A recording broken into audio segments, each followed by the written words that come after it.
If your entire city was overrun with thousands of deadly creatures looking to feast on human flesh, what would you do? I'm going to break down the mistakes made, what you should do, and how to beat God and his monsters in Day of Reckoning.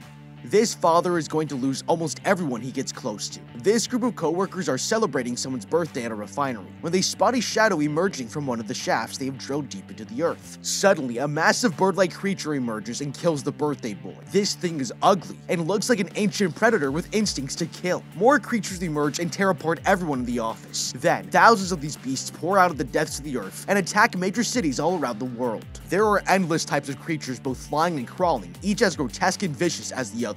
The entire planet looks overrun and all hope is lost as they wreak havoc at many major landmarks. 15 years later, everything seems to be back to normal and we don't know why. David here is a blue-collar janitor going about a regular day at work. He gets filthy crawling through the vents cleaning up dead animals. He's then brushed off by his snobby co-workers when he tries to talk to them. David has no idea that in less than 24 hours, he will have to turn into an action hero to protect those around him against creatures from hell. At a school, this science teacher is doing some work as her nerdy co-worker comes over to ask for a favor. The man seems interested and asks her out to dinner. The teacher is reluctant and eventually accepts, making the man very happy. Meanwhile, the teacher's son Tyler is at a nearby skate park when the young skater notices his girlfriend Maddie waiting for him. Skating over to her, he asks if she's doing okay, and the girl reveals her parents have left her behind to go on a vacation, but to make matters worse, the eclipse is happening tomorrow. She's terrified she might die, but her boyfriend reassures her they'll survive. That evening, David shows up at the skater's house to pick him up. David and the teacher are the boy's parents. They are divorced but have an arrangement to share custody of their son. The father talks to his ex-wife and it's clear there's bitterness between them, but she allows him to take their son back to his place for the weekend. Over at the father's house, he and Tyler are watching movies late into the night when the phone rings. It's David's uncle calling with urgent news. He warns the father that another day of reckoning will happen again just like it did 15 years ago. The uncle says they have less than 12 hours before it starts and asks them to get to a secure compound in the desert. Meanwhile, the skater sees a breaking story on TV reporting that thousands of fish have washed up dead on shore. This is the first of 3 signs that another worldwide apocalypse is happening, and there's nothing anyone can do to stop it. Okay, the world leaders have totally dropped the ball in this literal doomsday scenario. Even with 15 years to figure out how to prevent another day of reckoning, all they have managed to uncover is 3 signs that another one is coming. Governments around the world should have had their top scientists working round the clock on this. Even though the signs are nowhere near enough information, we can still work with what we have to figure out how to beat this thing. Looking at the first sign, dying fishes is likely just a symptom of an environmental shift, which is lethal to marine life. This environmental shift is the true sign of an approaching day of reckoning. Dead sea life can be caused by a number of observable factors, such as a change in marine temperature, acidity, or oxygenation. Instead of waiting for ocean life to die off because of these changes, which may take several days, we should have been closely measuring changes in these environmental factors for earlier detection. For example, if a change in temperature by just a few degrees will kill fishes off for several days, detecting that change rather than waiting to spot the dead fishes will give us valuable extra days to get everyone to safety. In addition, while the creatures are clearly not native to the known world, they still act just like wild animals. During their first attack 15 years ago, they could be seen to follow the rules of biology. The different types of creatures share similar body types with familiar animals like dogs and bulls, and have behavioral patterns similar to how regular animals hunt and eat. This means that just like in the animal kingdom we know, they come from a thriving ecosystem with suitable conditions for the creatures to sustain themselves and reproduce. If I were a scientist investigating these creatures, I would recommend expeditions down the refinery shaft to gather information on this ecosystem hidden beneath the ground. Specifically, I would look to gather insights into the natural resources and environmental conditions available to them down there.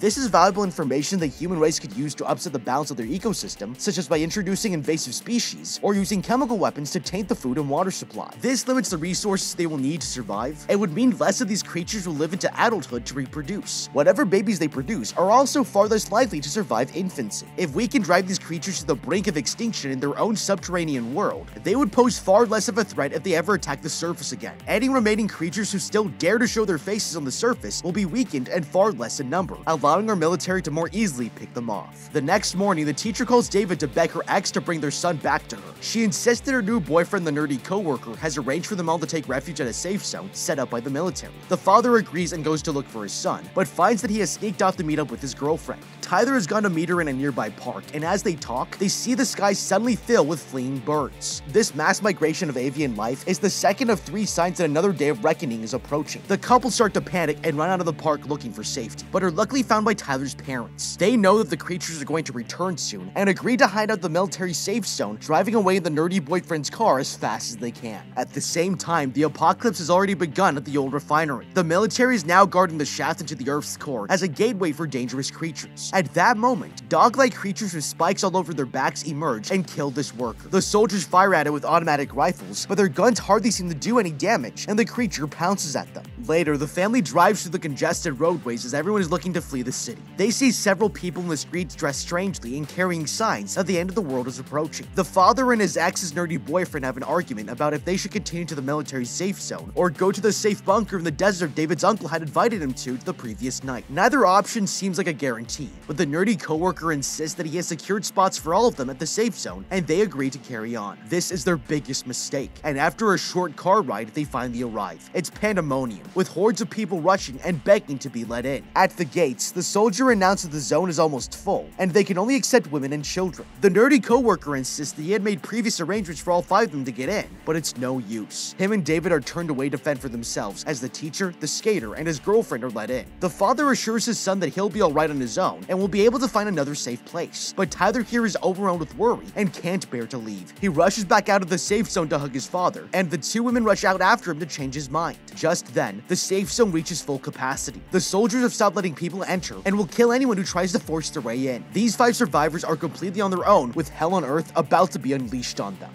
Okay, these people are morons. If they had just used some common sense, they would have figured out that there is no such thing as reservations in the middle of a nationwide emergency. There have been news broadcasts on TV about the coming chaos since 1 AM the previous night. There are even lunatics in the streets shouting about the end of the world and stirring everyone into a frenzied panic. This means everyone in the city has already been fleeing to find safety for hours now, and any protected zone with a location known to the public will already be overrun. The chances of there still being space for the entire family so close to the apocalypse are slim to none. Also, since the safe zone the family tries to get into is run by the military, it makes sense that the entrances are guarded by low-ranking officers. These officers will have their hands full controlling the hordes of panicked people trying to rush in, and are obviously not the same ones managing the phone lines and agreeing to reservations. In fact, any notion of reservations would have been dropped very early on, because asking people for their ID and having to check their names against a giant reservation list is a complete waste of time, which no one will entertain in the middle of a disaster. If the family wanted to hide in the safe zone, their only chance would have been to arrive hours earlier, beating the crowd of terrified civilians. As such, the desert bunker is the much better option here. Since this is a secluded building privately built by David's paranoid uncle, no one else would know about it, and it is much more likely to have free space for the entire family. If I were in David's shoes, I would do anything in my power to force my ex to ditch her nerdy boyfriend and come up to the desert bunker with me. Tyler here is the key. The ex has previously called, absolutely worried sick about the boy's safety. It is clear that whether Tyler goes, his mother will gladly follow. Both the boy and his girlfriend dress in an alternative style and enjoy skating. This means that they are likely swayed by counterculture and are open to looking beyond instructions given by authority figures. It will hence be easy to use the close bond between father and son to convince them that the government shelters controlled by the military cannot be trusted, and that we should instead take refuge in the desert bunker no one else knows about.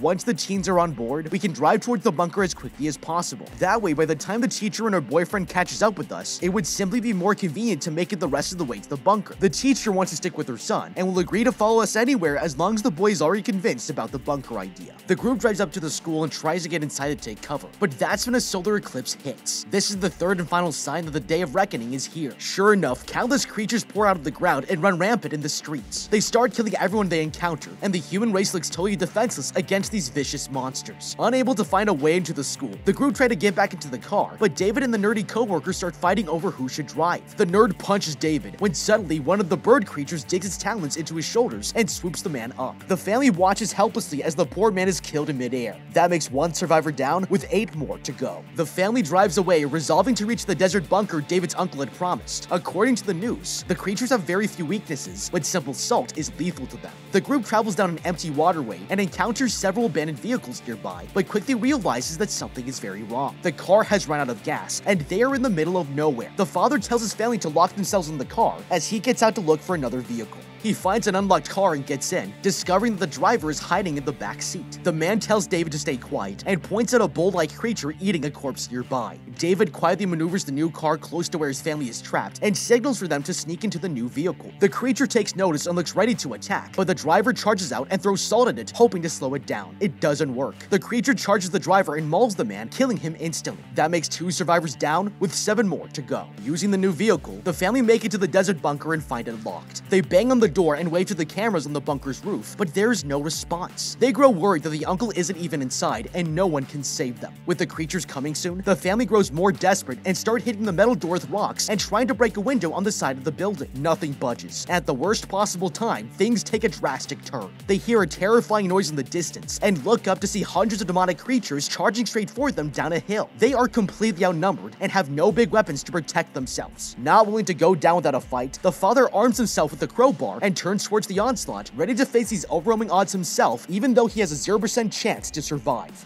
Okay, everyone here is pretty much doomed unless they are saved by a miracle. In addition to David's uncle expecting them, the uncle's vehicle is already parked in front of the bunker, and he has had time to carefully cover it with camouflage. This means that he is inside and capable of seeing them through the cameras. There's absolutely no reason to bang loudly on the door and create loud noises, which nearby creatures will hear. Earlier, a creature walked by and was mere inches away from David and did not seem to be able to see or smell him. However, when the car started beeping as the family tried to change vehicles, the creature noticed immediately and charged over. This suggests the creatures hunt primarily through their sense of hearing. Since they come from the depths of the earth where no sunlight can reach, it makes sense that they rely on sounds rather than sight. This is why it's a terrible idea to be banging on the doors in the middle of an open space where sound can travel. Instead, they should have called the uncle ahead of time to make sure he has the doors unlocked for them and use the bunker's intercom setup for the exact purpose of letting people outside communicate with people inside. David should also have realized that trying to fight hundreds of monsters with only a crowbar would not even have bought his family more than a few seconds. Instead, he should have noticed that these creatures can be easily distracted with food. The bull creature at the waterway did not sense that they were nearby when it was focused on eating a dead body. The family should have picked up 2 or 3 corpses during their journey to the bunker to use as a distraction. Given that the road is littered with dead bodies, this should be easy to do. Then, before they make a planned stop such as to approach the bunker, they should unload the dead bodies. If they had placed the bodies a good 50 feet away from the bunker near possible points the creatures can attack from, such as the dirt road or the hill, any creatures in the area would stop to feast on the bodies and not even bother approaching the family. Since salt is lethal to them, David can even lace the meat with vast amounts of salt and hope that any monster who eats the flesh will get poisoned and weakened. If all else fails, the family should get back into their vehicle and drive into the bunker door at full speed in an attempt to ram it down. This is a dangerous risk which may result in a few injuries, but even that is better than facing hordes of creatures with only a crowbar, which spells certain death. If the door is successfully rammed off its hinges, the family can then enter the bunker and put the door back in place. They can then barricade it with heavy objects from the inside to once again seal off the bunker's entrance. Just seconds before the creatures can kill David, the group hears a voice from the bunker's speakers. It's the uncle telling them to come in as they hear the bunker's doors unlock. They all make it inside just in time and shut the door, locking the creatures out as they pound on the door trying to break it down. Inside, the father sees his uncle, aunt, and this shady-looking soldier he has never met before. The soldier claims to be the son of the uncle's army buddy, saying he got separated from his unit and was attacked by creatures. Luckily, he remembers that the uncle had this bunker here and sought it out as a safe place. David isn't convinced, but lets it go as the group takes a rest to have some food. During the meal, the soldier starts to talk about himself and things get creepy as he explains that he believes the creatures are demons from hell sent to punish mankind for their wrongdoings. The uncle catches David's eyes and signals for him to take a knife from the table to protect himself. With his suspicions heightened, David does not let his ex-wife leave the room alone when she says she wants to go to sleep. The soldier sees this and knows David is onto him, so he pulls out a gun and threatens the family. Seeing an opportunity, the skater tries to ambush him from behind, but it doesn't work. The soldier throws him off, now even more tempted to kill everyone and keep the bunker and its supplies to himself. At that moment, the group realizes that the ruckus outside has gone quiet. They try to listen when a snake-like creature bursts out and bites the ant in the neck. Capitalizing on this distraction, David attacks the soldier and overpowers him, taking his gun and knocking him to the ground. As the others tend to the ant's wound, the soldier sees that he's now at the mercy of the family. He shares that the creatures will go back through the gate in a few hours, but the bunker door will not hold out that long. He tells the others that the gateway at the old refinery is safe because the creatures have left the area and they can travel there to hide out until the creatures go back to hell. The soldier says he has parked his vehicle a short distance away and they should make a run for it before the creatures break in. Having no other choice, the family agrees to his plan. They tie up his hands and prepare to leave, grabbing all the weapons and supplies they need to survive.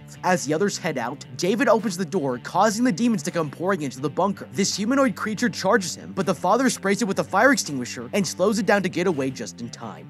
Okay, it was clear from the start that this soldier is bad news. David here needed to trust his gut from the start. If I were in David's shoes, I would covertly test the soldier's story by asking more about his relationship with my uncle. This guy is claiming his father and my uncle served in the war together. If I make up a lie about my uncle's time in the military and ask the soldier, how did your dad survive training in Ecuador, Uncle Ted won't stop complaining about it, the soldier will be forced to show his hand. He needs to gamble, either correcting the statement, saying the battalion never trained in Ecuador, or play along and confirm that his dad served there too.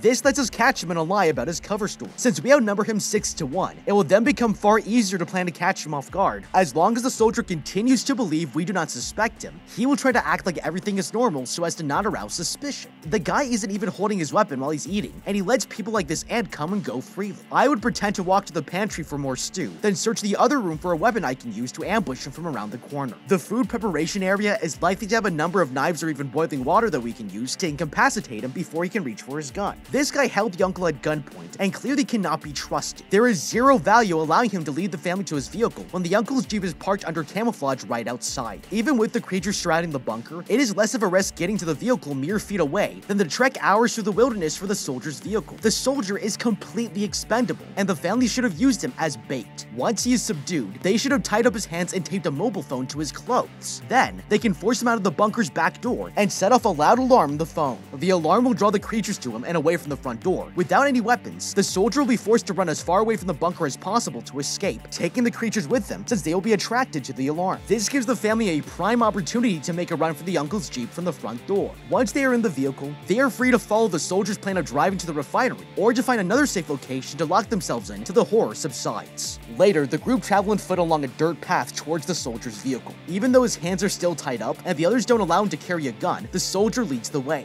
The ant collapses to the ground, feeling the full effects of her worsening injury. The others help her up and they continue walking, but it's clear this woman needs help now. David and his ex reconnect over their shared predicament, and their son seems happy that his parents are on better terms. Just then, they spot a bird creature sitting right beside the path. It's motionless and appears to be dead. Everyone is wary of going near it and wants to carry on, but this girl's curious and walks up to it. Just as she touches its razor-sharp beak, her boyfriend calls out to her, but it's too late. Another creature's nearby and wraps a tentacle around her leg. The girl is dragged towards a dark pit in the ground, and she screams for help as her boyfriend holds onto her for dear life. David struggles to detach the tentacle from her leg, while his ex-wife fires her gun at it, finally causing it to let go and spares the girl. The creature looks on menacingly from the darkness of the pit as the group runs away. While they flee, the soldier reasons with David, saying he is far more valuable to the group if his hands are free. After a short pause, David agrees and cuts him loose. Left alone, the soldier rolls up his sleeve to reveal that he has been bitten on the arm, and the wound is severely infected. After the sun rises, the group makes it to a cliff and discovers that the entire city has been destroyed.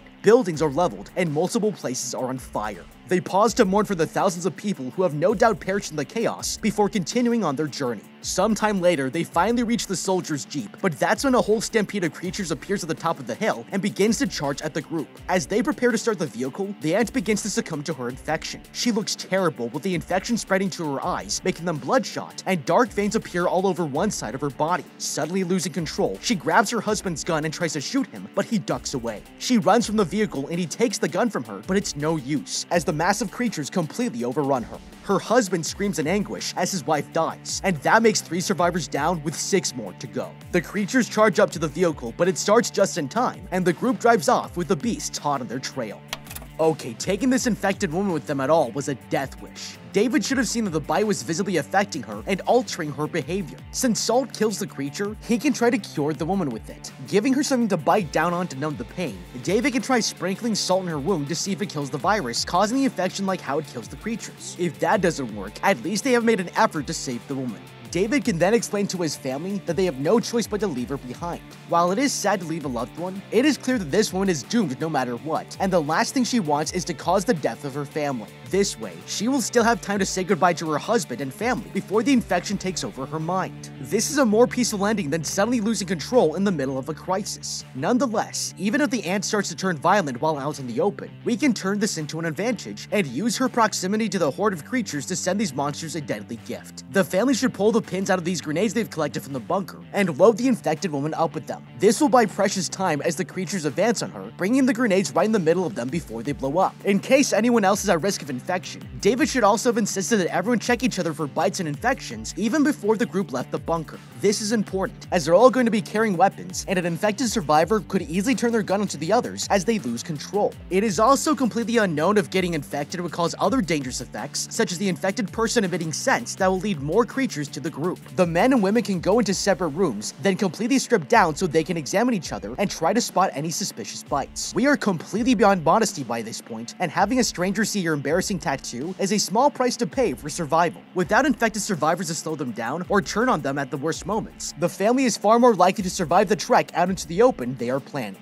The group reaches the refinery and finds that the doors are wide open. Things aren't going to plan, and someone or something is already inside. With no other options, they pick up their guns and head into the building. Everything seems quiet, but something is still lurking here. The others find some first aid to tend to their wounds, while David and the soldier go to turn on the power. On their way back, they spot the dead bodies of other soldiers littered through the facility and rush back to the others. The group knows the refinery is not safe and prepares to fend off the creatures, but there's a problem. The soldier is not doing well. He is sweating and clutches his head as his infection spreads, but he still does not tell the group. Suddenly, a humanoid creature with terrifyingly sharp teeth attacks him from behind, but David grapples with it, saving the soldier. Both men struggle with its attacks, but manage to shoot at it dozens of times as it thrashes, finally killing the beast. The corpse sizzles and dissolves into ash and liquid in an instant. As everyone stands over its remains, the soldier runs away. He locks himself in a secure room as the others bang on the door, but he will not listen. The soldier takes off his jacket to reveal that the infection has spread badly. Black veins are creeping up his chest and towards his face. He just wants to save himself and is happy to leave the others to die as creatures overrun the facility. Realizing that there's no point reaching the soldier, the family continues on. They barricade themselves into another part of the refinery. David touches a pipe and finds salt residue on it. This makes them realize that they can rig the sprinklers with a saltwater solution and activate them throughout the facility. Since salt is lethal to the creatures, every monster within the facility can be killed if they can get this plan to work.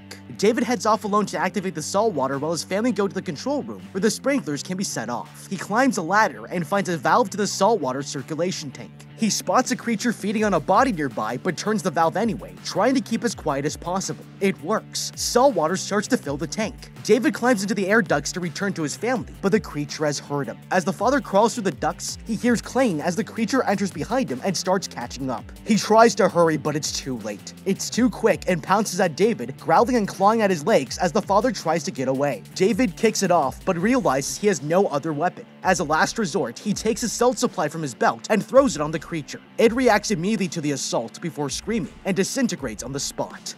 Okay, this is the worst idea the group could have come up with. They came to the refinery for two main reasons: to treat the infected and to seek protection from the soldiers who were supposed to be there. Since the ant has perished and the soldiers suffered a similar fate, the refinery is now the most dangerous place they can be over the next few hours. During the previous day of reckoning, the creatures all retreated back down the refinery shaft after 24 hours. This means that if they follow the same pattern this time, the refinery is the only place on Earth that is guaranteed to be overrun by creatures in just a few hours. David here should have remembered that the group walked for hours through the desert until night turned to day and did not get attacked by any creatures. Rural places like that would be the safest points to be over the next few hours because the creatures are attracted to sound and food, and the desert is silent and empty. As soon as they saw that the soldiers at the refinery were dead, David should have taken his family back to the vehicle and driven back into an unpopulated area. The sea or any body of salt water would be perfect. Since the creatures cannot touch the salt water, the survivors can swim or take a makeshift raft out to sea, where they'll be protected by tens of thousands of gallons of salt water. If there isn't a sea nearby, David can drive them back into the rural desert. Since the creatures will be returning back to the refinery soon, he should avoid roads to other cities. The creatures currently terrorizing those cities will likely be taking those roads back to the refinery. Instead, he should travel as far away from civilization as possible, towards areas where there's absolutely no human activity. There, the family can wait quietly for the final few hours before the creatures leave. If they still decide to enter the refinery, the family should at least treat the whole place like the death trap swarming with creatures that it is. They have already seen that the monsters can climb pipes and leave bodies in high places, and that there are creatures all over the refinery eating the human corpses. This means that it is not safe to move around through the main corridors, where they can be easily seen and heard. If they instead traveled from room to room via the air ducts, they will be safe from these monsters so long as they don't notice the humans crawling in. These creatures do not seem especially smart. They had earlier spent hours mindlessly pounding on the bunker door instead of searching for the back entrance or looking for other points of entry. They also seem focused on eating their victims and do not react to the many sounds coming from the bunker's machinery. This means that if the group travels by the vents, any clanging they make will not be noticed by the creatures, as the sounds are no different from the machinery. All the monsters will see if they look at the vent is an uninteresting metal pipe in the ceiling that looks like the many other pipes and valves around it. The family reaches the control room at the top of the refinery, but sees that creatures have spotted them and are climbing up the pipes to attack. At the same time, David gets to an intercom and announces over the facility speakers for his family to pull the fire alarm. This will unleash salt water over the creatures and save everyone. The family spots the alarm switch nearby, but the creatures have arrived and are blocking the way. With no other choice, the uncle tells the skater to look after his family and charges at the monsters, sacrificing himself. The uncle manages to knock a few of them down with an axe, but they quickly surround and overwhelm him. The family fires on the demons to slow them down, but it's not enough. They sink their claws into the man and tear him to pieces as the family watches helplessly. That makes 4 survivors down, with 5 more to go. With their enemies distracted, the skater makes it to the alarm and pulls the lever. This activates the sprinklers and causes salt water to rain down on everyone. It works. The creatures are drenched in the salt solution and fall where they stand, dissolving into a nasty sludge as they die. The family look on at the uncle's dead body as the water runs out, grateful for his sacrifice. They start to make their way back to David, but suddenly there is a massive commotion outside. The day of reckoning is almost over, and creatures from all over the country start to return to the abyss they came from. Wave after wave of creatures pour into the refinery and back down the shaft into the Earth's core. Thousands of bird creatures fly down the refinery's smokestack, while thousands more dog creatures pounce down the ground chute. As they flee, the family is stopped dead in their tracks. The soldier has returned and stands in their way, holding a pistol. He is now fully infected and has lost any trace of humanity he had left. He shoots the skater in the shoulder and threatens the rest of the family. The soldier is convinced that the world is coming to an end and that the Earth no longer belongs to the human race. Just as he raises the gun to kill them all, David returns and ambushes him. He knocks the man to the ground with a fire extinguisher and takes his gun. As the father reunites with his cowering family, they hear a terrifying noise. A massive centipede creature with giant mandibles and dozens of spikes for legs bursts out from below. David shoots at it with the soldier's pistol, but it barely flinches. In one instant, it swoops up the soldier and starts to devour him whole. The man can only scream in pain as he is crushed and eaten by the hideous creature. That makes 5 survivors down, with 4 more to go. Okay, using salt water is a stroke of genius, but it should never have been wasted that quickly. As they have seen, the water from the saline tank only lasted for under a minute before the sprinklers ran out. A building of this size has hundreds of sprinklers all connected to the central tank. While in the water tank room, David should have searched for a control panel to turn off all sprinklers except crucial ones. The only sprinklers the family needs are these 3 above the walkway to the control room to protect the rest of the family, and 1 more above a spot of David's choosing to protect himself. All other sprinklers over empty parts of the building are useless. If the group can cut down the number of sprinklers activated from 200 to just 4, the time they can spend protected by the shower of salt water will increase from 50 seconds to almost 42 minutes. Using the same idea of conserving the salt water as much as possible, another plan the family could have explored is to turn the water into a ranged weapon. Taking water bags from either the bunker or refinery supply room, they could have filled them with salt water. Anytime a creature tried attacking, David and his family could aim the bag's nozzle at it and spray lethal salt water over its body. Using salt from a simple shaker has already proven to be effective, and this would allow the survivors to spray salt further and over a wider area. As the family saw, the other threat they have to worry about is the infected soldier. Unlike the creatures, he is human and will not be stopped by salt water. The door to the room he has locked himself in swings outwards. This means that if we push pieces of heavy machinery in front of it, he will stay trapped inside and will not be able to ambush us when we least expect it. Another benefit of trapping him is that this will likely trick him into wasting his ammunition. The soldier only has 1 pistol, which typically holds up to 17 rounds of ammo. Once he realizes that he can't get out of the room, he will likely panic and try to break out. Since the heavy barricade won't budge, he might resort to trying to shoot the lock and door. If the family taunts him from outside while safely hiding around corners, he might even get angry enough to try and take them down with them by shooting them through the door. The aim here is to get him to waste all his ammo so that if he somehow escapes while the others are battling the creatures, he will be weakened from the infection and completely unarmed. Picking up the injured skater, the family escapes down a hall with the centipede creature close behind. They reach a small supply room and lock themselves inside, but the group has a plan to kill the creature. David scrambles to find a large container, while the women start pouring chemicals and salt into it and mixing them. The teacher finds a roll of duct tape, and they start to tape up the container with their concoction, making it airtight. Pressure starts starts to build of the container as the chemical reaction inside becomes increasingly volatile. At that moment, the centipede creature finds the room. It can sense the families inside and growls at them through the glass panel on the door. It bursts through the door and sends it splintering inwards with no effort at all, then charges towards the family. David throws an axe at it, but the creature is unfazed. Seeing the fizzling bomb at his feet, he then kicks the volatile container of chemicals towards the creature. This makeshift chemical bomb starts to steam in the creature's face, then explodes. The salt and the chemicals reacts to the beast's skin immediately. It writhes in pain and thrashes about helplessly as it dissolves into the floor. With the final creature defeated and the rest having returned to the depths of the earth, the family breathes a huge sigh of relief. They hug each other and start to laugh in disbelief. The family finally make their way to the exit and emerge from the refinery to find that the outside world is once again safe from these creatures from the depths of hell. The skater and his girlfriend kiss, grateful for each other and to have survived the perils of this day. David and his ex-wife embrace, with their relationship largely mended through being forced to work together for their family. Both couples hold on to each other as they venture back out into the world, ready to face a new day. Meanwhile, the streets are in ruins. Many buildings are on fire, with some entirely demolished by the day's events. Those lucky enough to have survived would do well to make the most of their borrowed time. With the origin and motives of these creatures still completely unknown, the survivors should now be doing all they can to crack the code on how to beat the next Day of Reckoning. But what do you think? How would you beat Day of Reckoning? Let me know with a comment down below. Thank you so much for watching. If you like and subscribe, and check out the How to Beat playlist for more videos like this. Until next time, have a damn good day.